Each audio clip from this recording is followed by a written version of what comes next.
just as we've been able to use our multiple tables in tables themselves using the subtable datasheet, in queries and in forms, the same is true for reports, the last of our Access objects. If we want to use more than one table in a report, then we simply choose the fields that we need when we're creating the report through the wizard. Let's see the process. So it's Create Report Wizard. Firstly, we need to choose the objects that we're getting our data from. So let's go to the countries first, and we'd like the country name, please.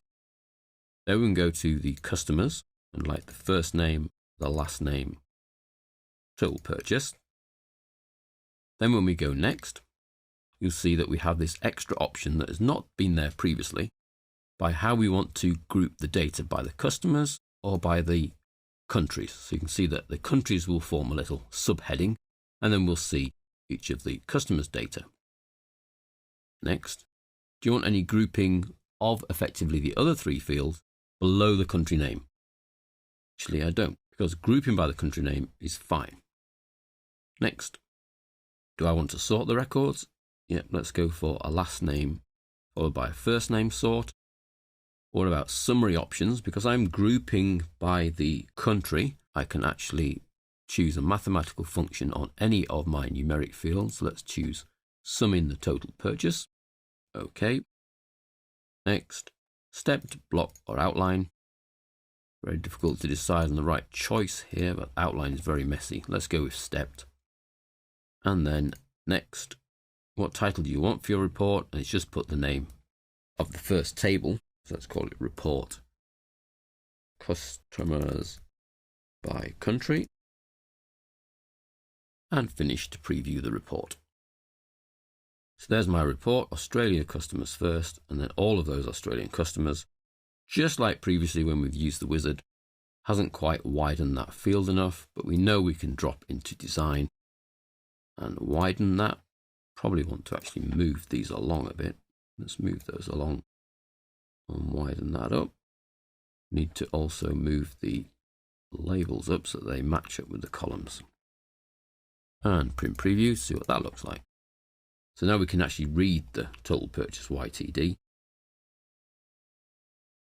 And it will take a few pages in before it changes country, because there are 3,500 Australians. Page 90, in fact, quite a few pages in. There's our summary. Summary for country ID 73589, so that's our Australian numbers. And then the Canada starts. Now the field there is not wide enough either, that's the summary total. But back in design, that's this field here on the country ID footer, which just needs widening up. And the same there for the report footer, that's the one right at the end of the report. Very last page, 464 pages. There's the grand total. So that's using more than one table in the report wizard. Let's close and save the changes and do that again. So it's Create Report Wizard. This time, however, we're going to use the customer's information, first name, last name, email address, and the sales information, value, date. We don't need to put the sales client ID. Access knows that that is the join between these two tables. And really, it's very much like the queries and the forms. The relationships must be in place for this to really work. So do I want the heading to be the customer or the sales? Well, I want it to be the customer. Do I then want any further grouping? No, I'm fine. Sort by sales date descending. What about a summary option? Yep, let's sum the sales value. Okay, next. Let's leave it as stepped. Not TBL customers, but RPT customer sales, and finish. There's my report, RPT customer sales. There's my first customer and their sale. Now it's actually squashed the values really into the end there. Not done a very good job at all. This probably would have looked a lot better in landscape. Now, because of the join between the two tables, I don't have hundreds of pages here. I only have the customers who have had sales. So it's very much like the query when we join the two tables together. You'll only see those customers here who have had sales and then their sales. So Marie Gill has had 3 sales.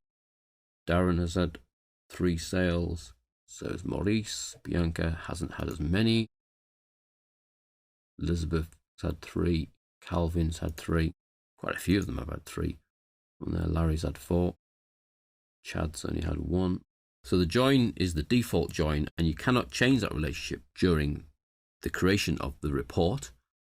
The easiest thing to do if you wanted all the customers and their sales would be to actually create a query on multiple tables and then base the report on that query. So if we were to close this and create our report wizard, but using the query that was the join, the customer sales data, we can have all 4 of those fields. Next, group by the customer again, no further grouping, sales value descending. Let's actually go landscape to try and fit it on. Next, a sensible name, RPT, sales, and finish. So we can see the landscape choice has made it a little easier on the presentation there. But this time, because we've used the query, it's pulling through all the data we've asked for, rather than trying to figure out the relationship. So if I were to do one on the query that we created, where it shows all the customers that haven't bought anything, so we only need the first name and last name, no grouping required, put them in last name and then first name order, stay tabular, they should fit portrait really quite easily, RPT, non-buying customers. And we get quite a few pages of these customers because quite a few of them haven't bought anything from us yet. Well, according to the data, they haven't bought anything from us yet. So if you're happy with the default join, so the join type 1, then you can just use the report, pick the fields from the appropriate tables, and the join type 1 is applied. If you need join type 2, as we have here, then the easiest thing is to create the query that pulls the relevant data in, and then create your report based on that query.